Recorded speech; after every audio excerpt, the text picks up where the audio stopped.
Your Excellency, Governor Johnson Sakaja, Your Excellency, the Deputy Governor, my colleagues from national government, the Honorable the Attorney General, my PS, Korir, the Chair, IGRTC, we have the Chair, Public Service Commission, and all of you who are gathered here this morning. May I say I'm very happy to be here today to see these functions that had been transferred to the national government returned to the rightful owner, the county government of the city of Nairobi, led by Johnson Sakaja.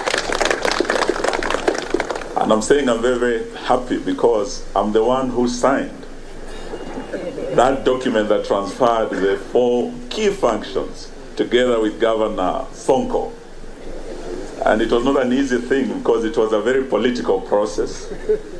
And I remember at some point I was accused with my former boss that we influenced some gentlemen by giving them something other than tea.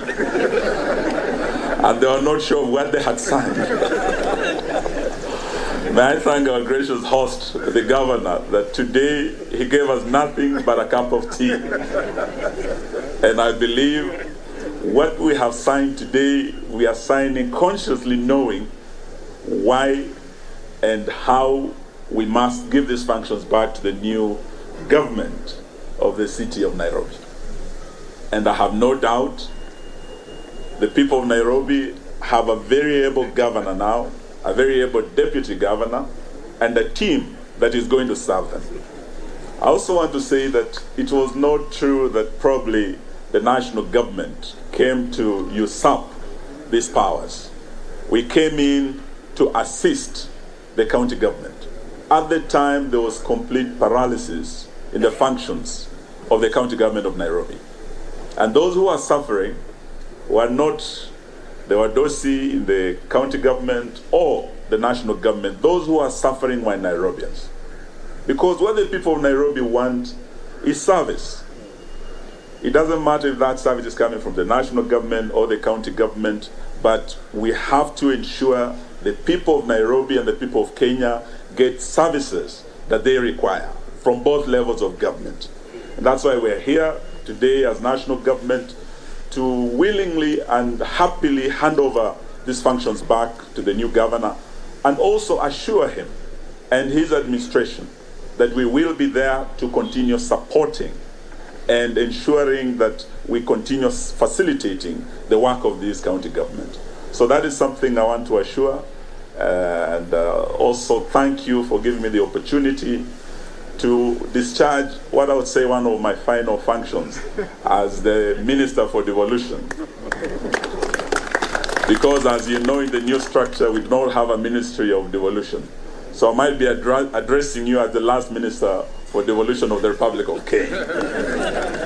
But I also want to assure Kenyans, let not your hearts be troubled, because devolution will still be there, and it will be served under the office of the Deputy President. So we'll continue working closely with the counties. The only issue that I would urge is to see how we can strengthen COG. And this I want to task Governor Sakaja. We must, and we have already done the groundwork of ensuring the legal and the policy framework to strengthen COG, to strengthen and anchor in law the COG Secretariat. Please follow it up so that in the absence of a Minister for Devolution, COG should actually be strengthened so that they are able, particularly the Secretariat, to do their work properly.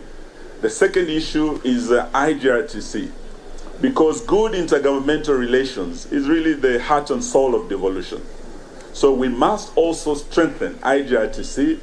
And with the Honorable the Attorney General, I must say we have already put the framework in place. It's before Parliament, and we want to urge our parliamentarians to prioritize the key devolution reforms that we have before the House, so that we can have IGRTC transformed into a full commission so that they are more effective in discharging their work. With those amendments done, even if we do not have a Minister for Devolution, we will be able to ensure the devolution agenda is progressed to the next level. And this I want to urge the new administration, because it is a bottom-up administration, and to tell them that the real bottom-up is devolution.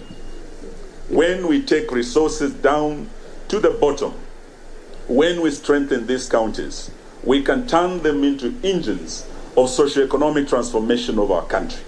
We can do it. And let us see how we can strengthen devolution, give more support, more resources to the counties so that they can transform our country.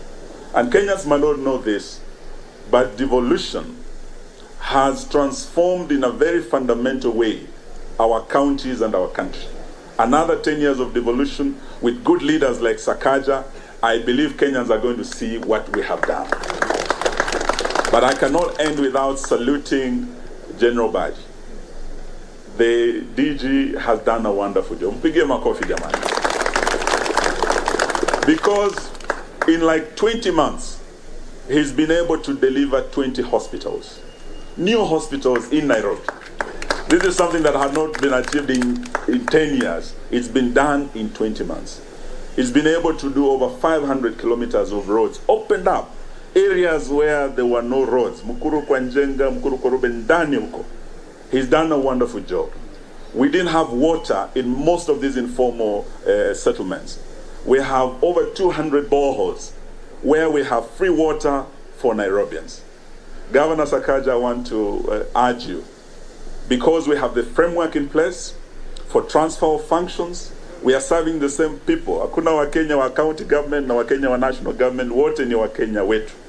Don't feel shy whenever you need probably people like General Badi to come and assist you in any way. Do not hesitate. This man can deliver. And him is a general, atake mambo ya siasa, you give him a job, it will be done. And not just General Badi, even our military.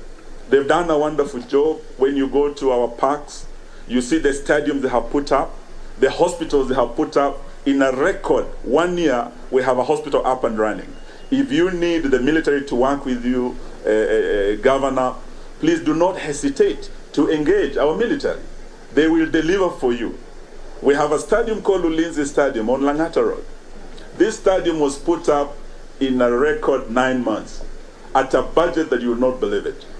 I know the county government of Nairobi has been building a stadium. Was it in Dandora or where? I think that is a story for another day. But if you want that stadium done by the military and you want General Badi back to finish that stadium for you, please do not hesitate. He will deliver, and that we leave to you, and we want to wish you well. Asanteni sana na Mungu awabariki.